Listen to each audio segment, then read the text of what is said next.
പ്രേക്ഷകർക്ക് cricket YouTube ചാനലിലേക്ക് സ്വാഗതം. ഇന്നലെയായിരുന്നു ഇന്ത്യയുടെ മൂന്നാമത്തെ T20 മത്സരം ന്യൂസിലൻഡിനെതിരെ വെച്ച് നടന്നത്.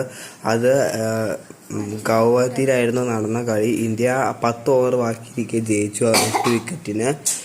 അപ്പോൾ ഇന്ത്യയുടെ ഈ മികച്ച പ്രകടനം എന്ന് വെച്ചാൽ തന്നെ കളിയിലേക്ക് നമ്മൾ പോവുകയാണെങ്കിൽ ടോസ് കിട്ടിയ സൂര്യകുമാർ യാദവ് ബോളിംഗ് എടുക്കുകയായിരുന്നു. ആദ്യത്തെ ഓവറിൽ തന്നെ ഹർഷത് റാണ ഡെവൻ ഗോൾമിനെ ഔട്ടാക്കി 5ാമത്തെ ആണ് ഈ സീരീസിൽ ഇന്ത്യൻ ടൂറിൽ അദ്ദേഹം ഔട്ടാക്കുന്നത്. പിന്നെ ജസ്പ്രീത് ബുംറ ടിം സൈഫറ്റിനെ ഒരു മികച്ച കുറ്റിയുടെ ഔട്ടാക്കിയായിരുന്നു. അവർക്ക് വേണ്ടി ടോപ്പ് സ്കോറായിട്ട് കളിച്ചത് 48 എടുത്ത ഗ്ലെൻ ഫിലിപ്സ്, 32 എടുത്ത ചാമൻ, പിന്നെ ക്യാപ്റ്റനായ മിച്ചൽ സാർണർ 27.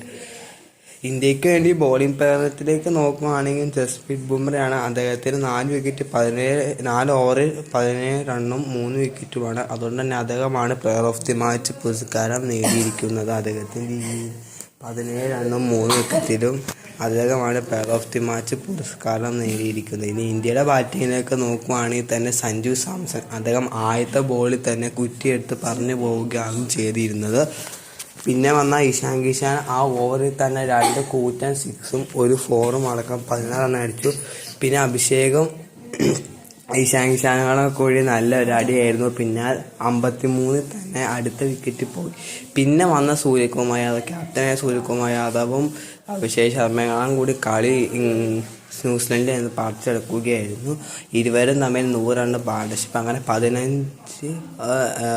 ഓവറിൽ തന്നെ 155 റണ്ണ് ലക്ഷ്യത്തിലേക്ക് എത്തുകയായിരുന്നു. അഭിഷേക് ശർമ്മ ഇന്ത്യക്ക് വേണ്ടി ടോപ്പ് സ്കോറർ. അദ്ദേഹം 16 ബോളിലാണ് 50 അടിച്ചത്. അദ്ദേഹം വീണ്ടും റെക്കോർഡ് തുറന്നിട്ടുണ്ട്. Fastest century by Indian against New Zealand എന്ന റെക്കോർഡ്. അതിപ്പോൾ 3ാമത്തെ തവണയാണ് ഈ സീരീസിൽ. ആദ്യം അഭിഷേക് 22 ബോളിൽ, പിന്നെ ഇഷാൻ കിഷാൻ കഴിഞ്ഞ കളി 21 ബോളിൽ, വീണ്ടും അഭിഷേക് 16 ബോളിൽ. ഇന്ത്യ റെക്കോർഡ് വീണ്ടും വന്നേക്കാം. അപ്പോൾ കഴിഞ്ഞ കളി ഇപ്പോൾ ഈ ഇന്ത്യയുടെ റൺ റേറ്റ് 15 റണ്ണ് പൊക്കോണ്ടിരുന്നത്. അപ്പോൾ ഇത്രയാണ് ഈ വീഡിയോയിൽ പറയുന്നത്. അടുത്ത കളി അങ്ങനെ ജയിക്കുമ്പോൾ സഞ്ജു തിളങ്ങുമ്പോൾ ഒന്നും അറിയത്തില്ല. സഞ്ജുവിൻ്റെ ഫോമാണ് ഇന്ത്യക്ക് ഇപ്പോൾ ഭീഷണിയായിക്കൊണ്ടിരിക്കുന്നത്. സഞ്ജുവിനെ കിട്ടിയ അവസരം സഞ്ജു മുതലാക്കുന്നൊന്നുമില്ല. അപ്പോൾ സഞ്ജുവിനെ വേൾഡ് കപ്പ് കളിപ്പിക്കുമെന്നും പറയാൻ പറ്റുന്നില്ല. അടുത്ത 2 കളി കളിച്ചില്ലെങ്കിൽ സഞ്ജുവിനെ ടീമിൽ നിന്ന് പുറത്താക്കുന്നതായിരിക്കും. അപ്പോൾ ഇത്രയാണ് വീഡിയോയിൽ പറയുന്നത്. അടുത്ത വീഡിയോ പിന്നെ കാണാം.